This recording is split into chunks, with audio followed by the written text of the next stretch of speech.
Good afternoon, everyone.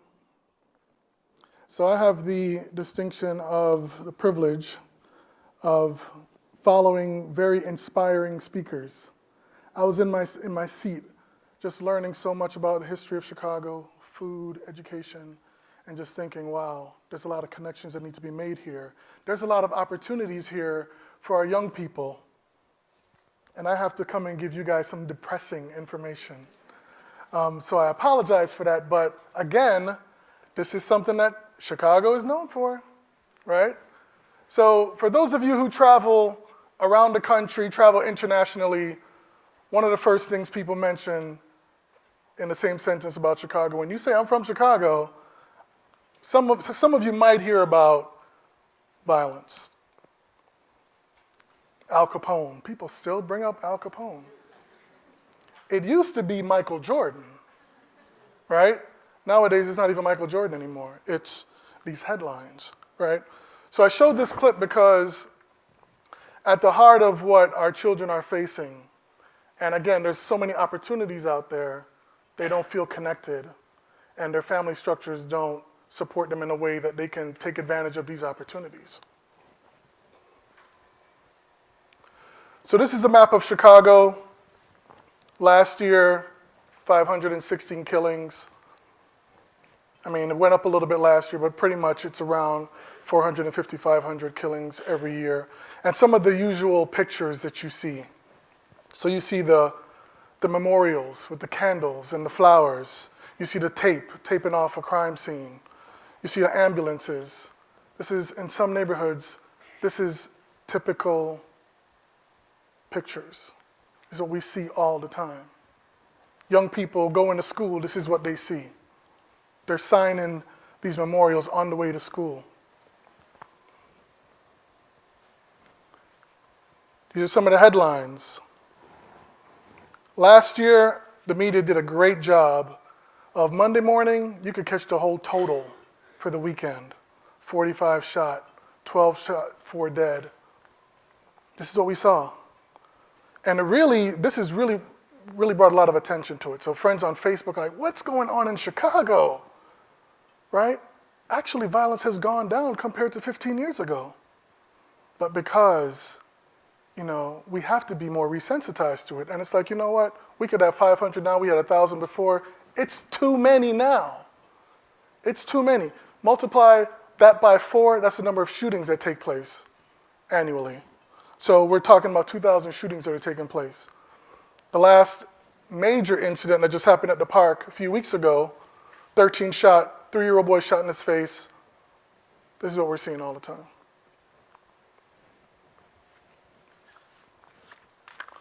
So with these young people, just again, bombarded by things like Facebook. This is gangbanging on Facebook.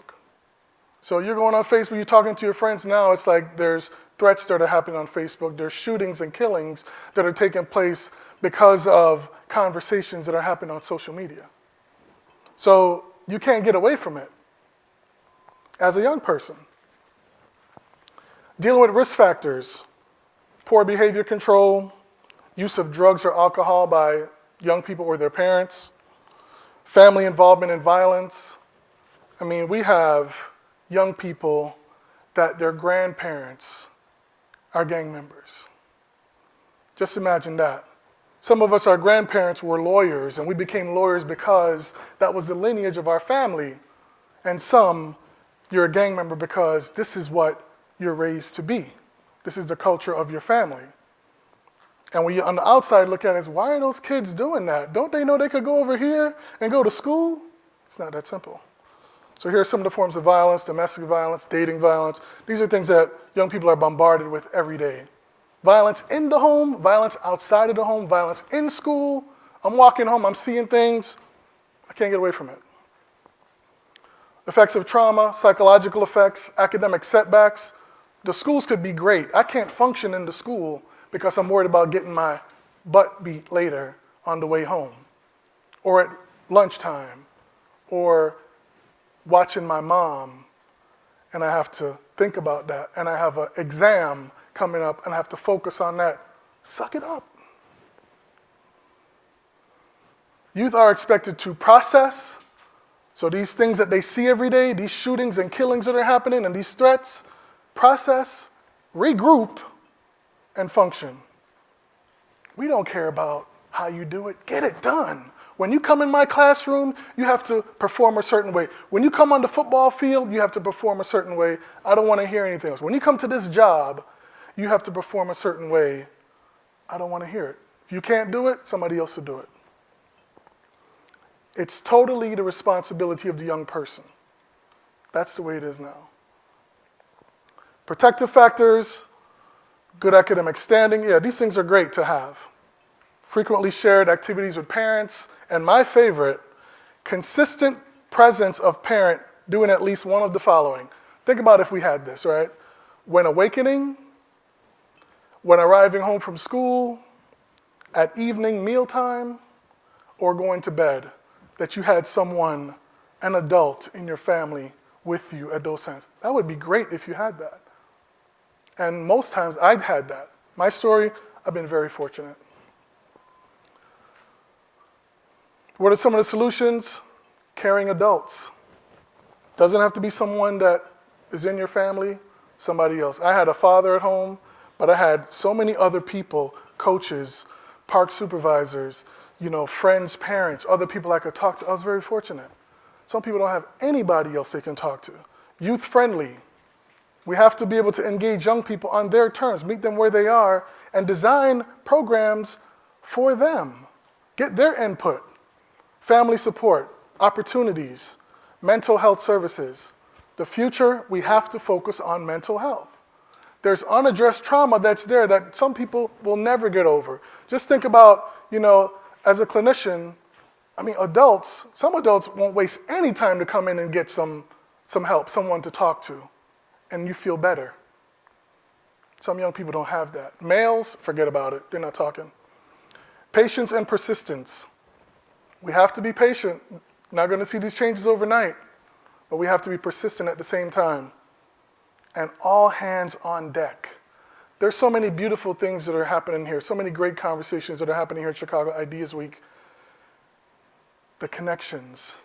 I'm just thinking, everybody who's talking, I'm like, we could be doing this together, we could be doing this. The Reinsdorfs are here, Brandon Marshall's here, who's been great, we've talked before. There's so many opportunities, and not just for people who say, I'm doing something totally different. There's room for everybody at the table, because a lot of us will be affected by this, or we know someone who will be, and then that's when a lot of people want to get involved. But we could work in a proactive way.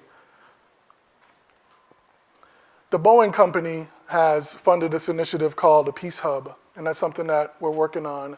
And this is really to increase communication between service providers, data sharing, really to enhance services for young people. So there's more conversations with schools and community groups and law enforcement to say, we need to provide our young people with more comprehensive and wraparound services.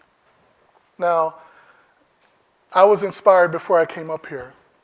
I'm still inspired because Chicago doesn't have to stay this way. That's the beauty of all of this. You don't have to be ashamed about the violence that's happening here and you're going elsewhere and you're like, oh, God, yeah, I know. There's a lot of things that can change, and we believe that it will. So I just want to thank you all for having me. It's been really great to be a part of this conversation with so many distinguished people. And once again, just thank you to Steve and Chicago Ideas Week. Norman Livingston Kerr, everybody.